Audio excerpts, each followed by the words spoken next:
Ternyata saat si dukun melukai ayam kampung itu, Sanjaya juga ikut kesakitan.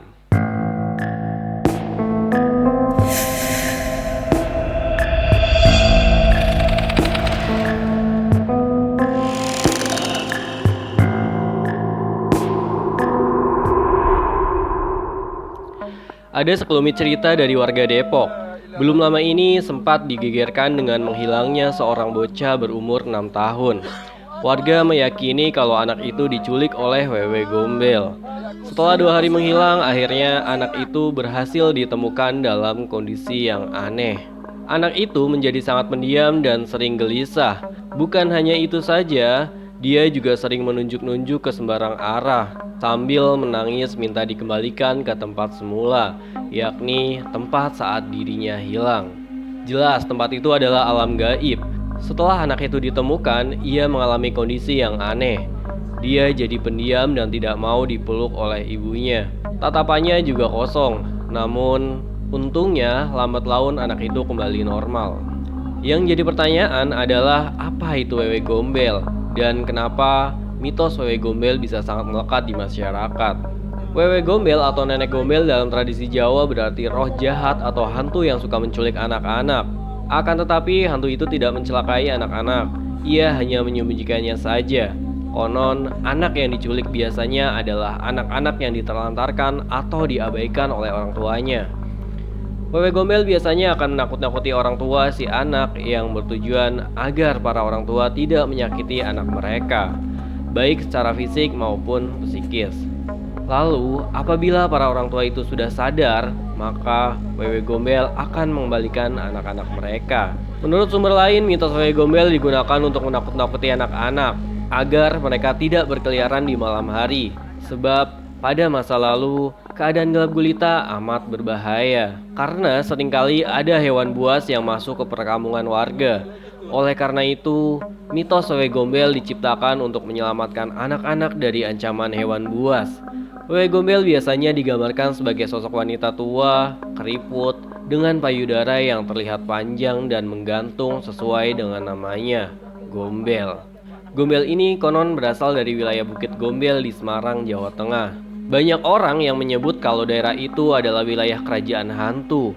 Baik dari catatan itulah, kali ini kita akan bawakan cerita tentang kisah kemunculan Wewe Gombel di Nusantara. Tanpa banyak basa-basi lagi, langsung aja kita simak ceritanya.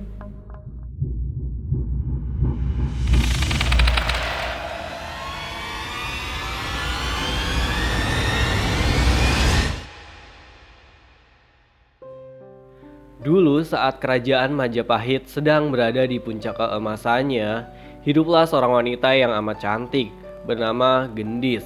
Dia sudah menikah dengan seorang petani muda bernama Sanjaya. Mereka berdua tinggal di sebuah bukit yang terpisah dengan perkampungan warga. Hal itu dilakukan karena Sanjaya punya lahan dan bukit tersebut. Lahan peninggalan orang tuanya itu Sanjaya manfaatkan untuk bercocok tanam.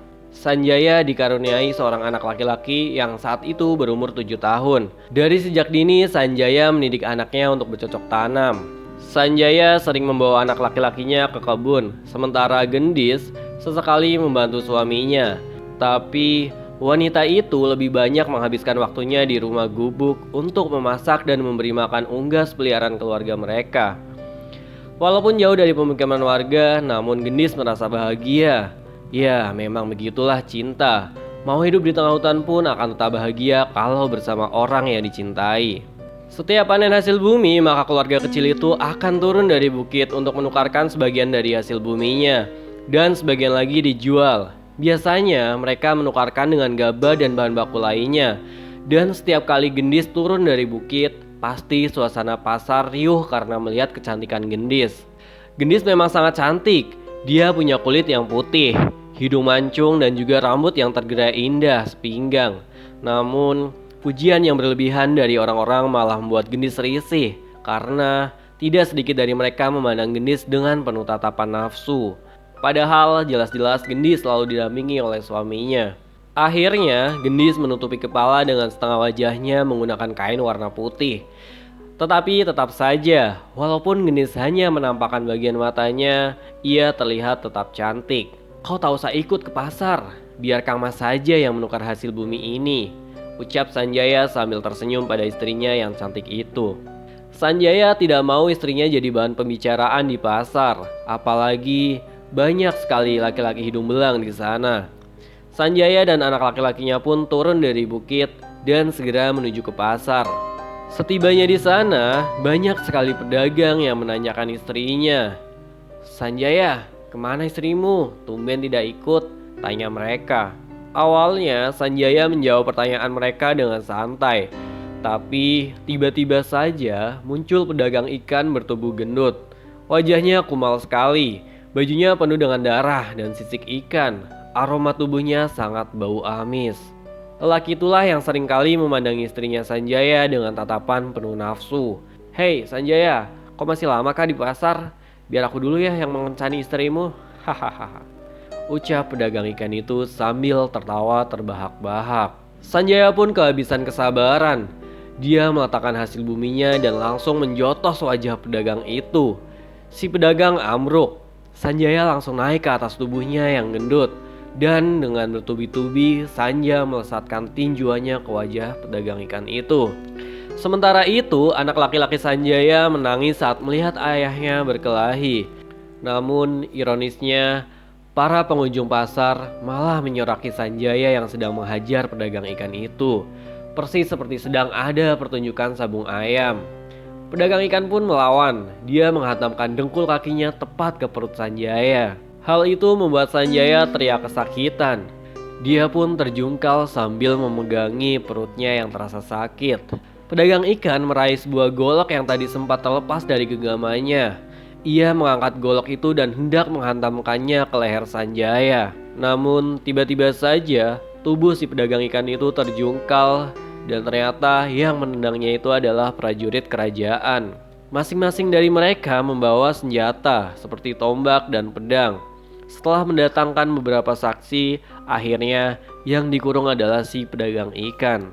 Sedangkan Sanjaya dibebaskan. Ucapan yang dilontarkan pedagang ikan itu melanggar etika, sehingga ia dijatuhi kurungan selama 13 hari.